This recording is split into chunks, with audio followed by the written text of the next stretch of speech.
Good morning, little guy. How are you doing? Welcome to my latest video. It's early in the morning. Mikey's hanging out here.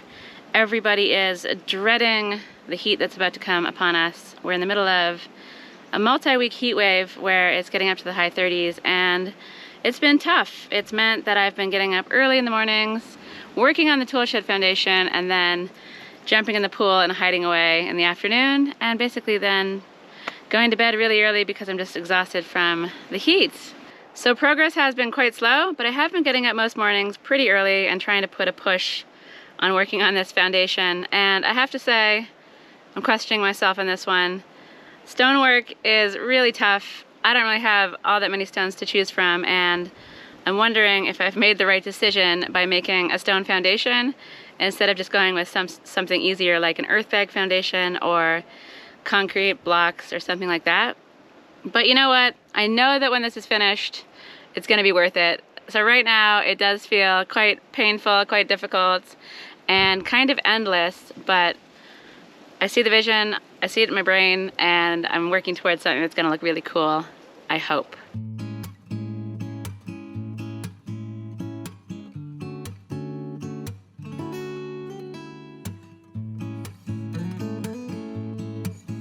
So for a few days this week, I've been moving stones around, and I've basically been trying to get the corner plinths or the corner stem walls done.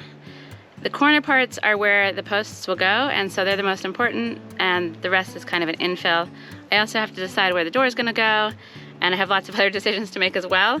But I've been pushing on with the work, and it's been sort of enjoyable to see it go up a little bit higher each time. When I find that perfect stone, I always feel very happy with myself. And mixing up the mortar is pretty tough on the back, but it's one of those jobs, it's one of these projects that with each step, with each rock going in, with each little bit that I do, because it's so physically demanding, I feel very rewarded when I actually see the work I've done at the end of the day, even though it is slow and even though it is a little soul destroying at times. But as I mentioned, I see the vision.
I've also extended a little bit out to the side and made a foundation for where the lean-to bathroom is going to go. I discovered that using the mega drill to dig is the most wonderful tool ever. It basically just plows through all that hard dirt, and then I get in there with the shovel or the hoe and just move it away. So the mega drill as shovel, I'm a big fan. It's a winner.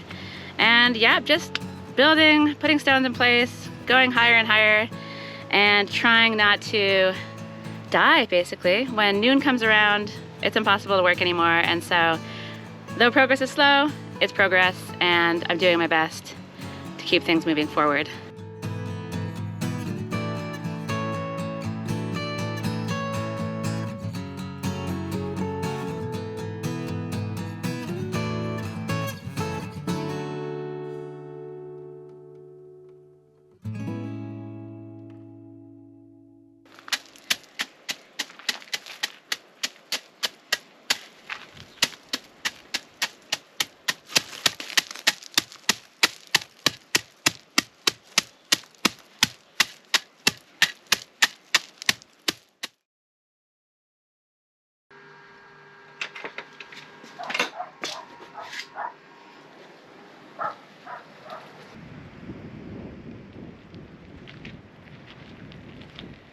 a big fan of this part of the world and their siesta culture. I love a good nap, and I will take advantage of nap time at any opportunity I can just to recharge after a long morning of work, and especially when it's the hottest part of the day. So I've been doing that and spending a lot of time by the pool, which has been an absolute lifesaver. Even just sticking my feet in the water has just helped so much with cooling me down and making me feel human once again, because it has really been incredibly brutal. So last night I decided that I would actually finally pin down the design for this thing. I've been shifting it around, changing it all over the place. I've gone from pitched roofs in one direction to a pitched roof in the other direction, and now I've decided that I'm gonna keep it simpler, more simple, and do a shed roof, which is just one slanty bit, high at the front part and lower at the back. Last night I spent some time with my drawing pad sitting by the pool, and I did a few sketches. And then I realized it's actually very difficult to draw for me using my lap as the table. So I brought the operation back upstairs and I did a few drawings. This is just the side view of the shed, much more simpler than before. This is the front view, and the back side is just going to be a lower version of the same thing without the door. And I've also drawn out what I'm going to work on today. This is the tenon for the top of the post that I've been working on. So I took a timber framing course quite a while ago, and it was very informative, and I have an idea of what I'm doing. So I'm going to make the measurements that I need, put them onto this drawing, and then I'm going to get started cutting this piece of wood. So this post is ready to go. I'll be back to see you momentarily, but I thought I'd show you a few other things around the place. I've been slowly stealing stones from this section and moving them over there, and I think it might be a little beyond me, a little bit crazy, but I really would love to use this stone here and this stone here in my foundation over there at the back part. So I want a big stone for this corner and another big stone over on the other corner over there. Believe it or not, I did manage to manhandle these two things into place, including getting this one up to the second level. So my thinking is that if I could get them there, I can get them away. So I'm still thinking about what I want to do. I like the idea of having nice big stones at the base and then building off of that. So having one here and then one over here is really ideal. And so as you can see, I've placed a piece of wood like so. This is just there to help me visualize things. I actually changed the size of the foundation, and when I did that, I kind of forgot to look at the size of the wood I had. So this piece of wood that I ordered ages ago just isn't going to cut it anymore. It's a bit too short, but I wanted to put it into place to sort of try to visualize and try to measure squareness so that when I put a stone here, it's in the right spot.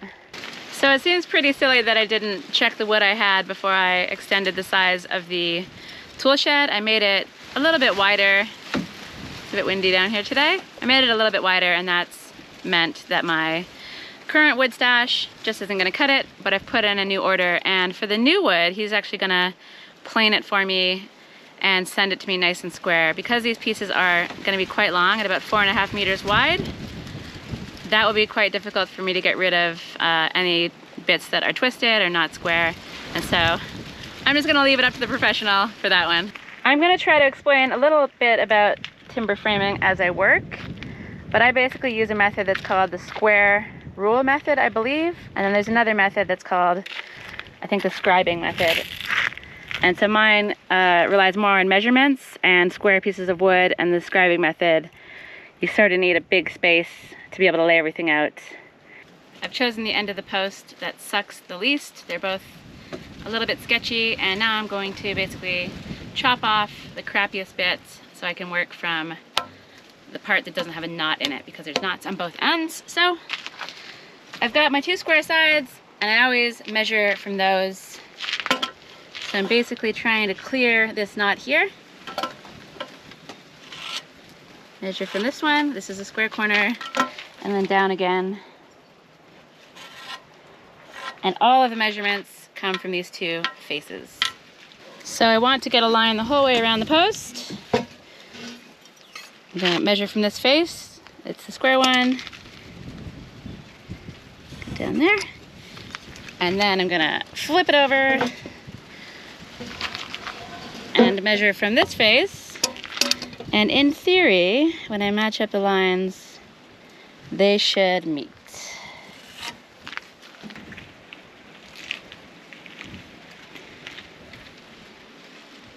And it's not exact, it's off a couple of millimeters, so I'm gonna fiddle around with this, try to be a bit more precise, a bit more accurate, and get these lined up.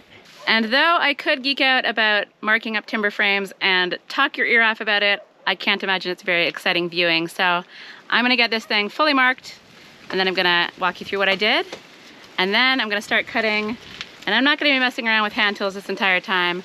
I've got the circular saw out to speed things along. So it's gonna be a combination of hand tools and power tools, and hopefully this isn't gonna take me until the end of time to finish.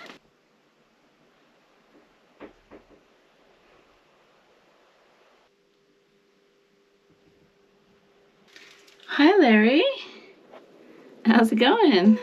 You've got a pretty good spot here. It's nice and cool. It's kind of ridiculous. All right, you enjoy yourself. Just get tucked in there. Stay cool, little guy. All right, Larry, I've got stuff to do, so I will see you later. The wood is marked after some effort. It took me a little while to figure out what I was doing. I've been working off of this kit, which is the timber framing manual from an amazing place I stayed at in Costa Rica called Rancho Mas Total. I'll put the details below, but this whole package is what you call a cut list, and I should definitely make one for myself, but I'm just doing things little by little just to get in the swing of things. And this is basically what I've come up with. So it's a match of that drawing there, and I've just put my own measurements on based on the thickness of my wood. And then I marked it all up, and now I'm ready to cut.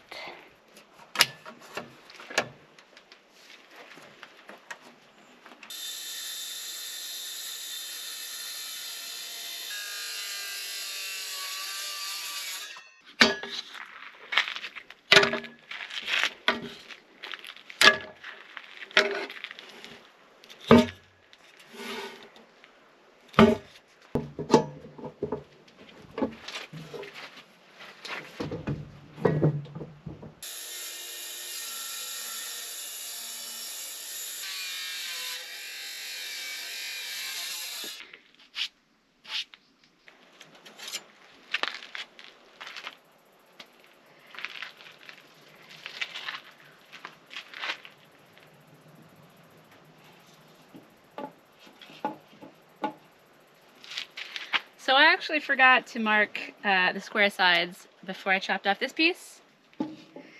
Knowing the two square sides is very important, so I just need to put a mark in a spot that I'm not going to chop off.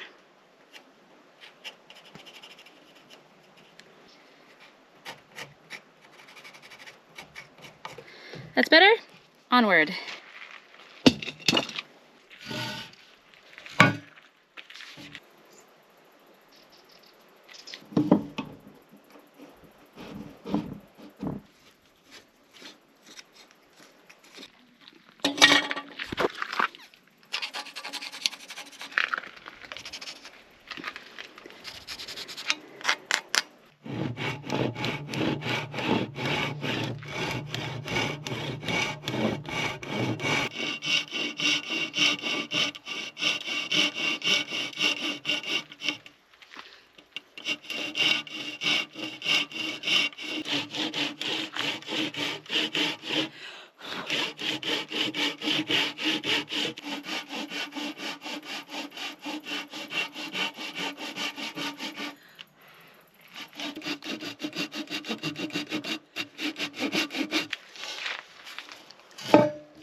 Okay, now the idea is to bash these out with a hammer, and hopefully they should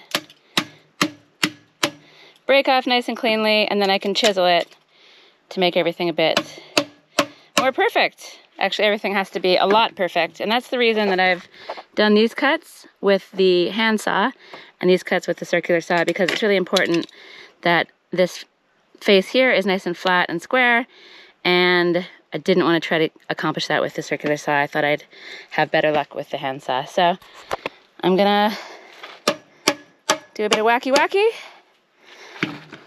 and then I'm gonna get the chisels out. And this is the fun part.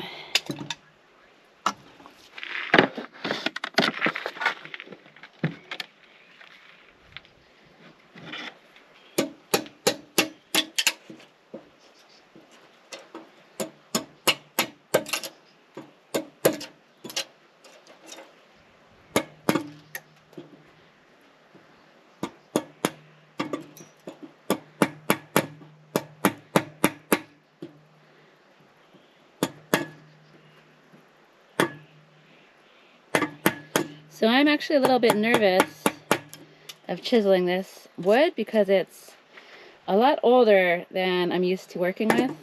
I got this wood a couple years ago probably, and so it's been drying since then, and it's not the green wood that I'm used to working with. But it seems more or less okay to do this kind of chiseling. What I'm wondering is what it'll be like when I start to do this. So, I don't know. We'll see how we go. It's going to be a process, and I'm looking forward to getting back into chiseling because it's one of my favorite things to do.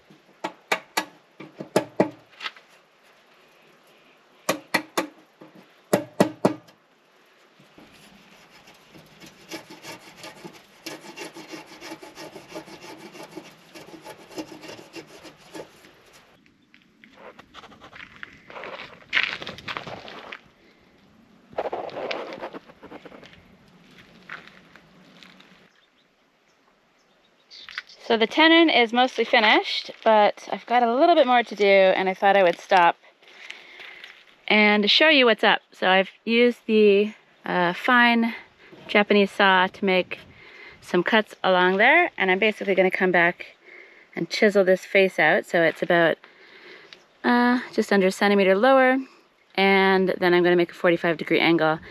And this is how the whole timber square rule timber framing thing works.